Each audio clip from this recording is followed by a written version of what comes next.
Hello दोस्तों, जय श्री राम। मेरा नाम है खुशबू। आज मैं आप सबको कहानी सुनाऊंगी कि लक्ष्मण जी नहीं सोए थे 14 साल तक। रामचंद्र जी को जब उनके पिता दशरथ राजपाट सौंपने वाले थे, तभी उनकी दूसरी पत्नी कैकई को उनकी दासी मंथरा ने खूब भड़काया। मंथरा ने कहा कि राजा तो आपके बेटे भरत को बनना चाहिए।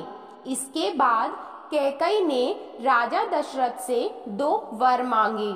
पहला, भरत को गद्दी मिलनी चाहिए और दूसरा, राम को 14 वर्ष तक वन में रहना होगा।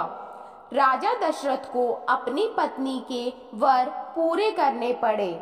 जब रामचंद्र जी वनवास के लिए अयोध्या से निकले, तब लक्ष्मण जी ने भी उनके साथ जाने की इच्छा जाहिर की। लक्ष्मण के वन जाने की बात सुनकर उनकी पत्नी उर्मिला भी साथ जाने की जिद करने लगती है। तब लक्ष्मण अपनी पत्नी उर्मिला को समझाते हैं कि वह अपने बड़े भाई और मां समान भाभी सीता की सेवा करने के लिए जा रहे हैं। अगर तुम वनवास में साथ चलोगी तो मैं ठीक तरह से सेवा नहीं कर पाऊंगा। लक्ष्मण के सेवा भाव को देखकर उर्मिला साथ जाने की जिद छोड़ देती है और महल में ही रुक जाती है। वन में पहुंचकर लक्ष्मण भगवान राम और सीता के लिए एक कुटिया बनाते हैं। जब राम और सीता कुटिया में विश्राम करते थे, तब लक्ष्मण बाहर पहरेदारी करते थे। वनवास के पहले दिन जब लक्ष्मण पहरेदारी कर रहे थे, तब उनके सामने निद्रा देवी प्रकट हुई। लक्ष्मण ने निद्रा देवी से वरदान मांगा कि वह 14 साल तक निद्रा मुक्त रहना चाहते हैं। निद्रा देवी ने कहा कि तुम्हारे हिस्से की नींद किसी और को लेनी होगी।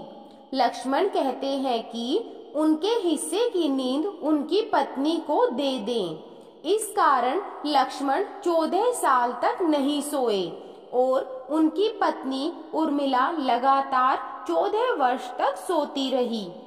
14 वर्ष बाद जब भगवान राम और माता सीता के साथ जब लक्ष्मण अयोध्या वापस आए, तब नींद की अवस्था में रामचंद्र जी के राज तिलक समारोह में उर्मिला भी उपस्थित थी। यह देख लक्ष्मण को हंसी आती है। जब लक्ष्मण से हंसी की वजह पूछी गई, तो उन्होंने निद्रा देवी के वरदान के बारे में सब कुछ बताया।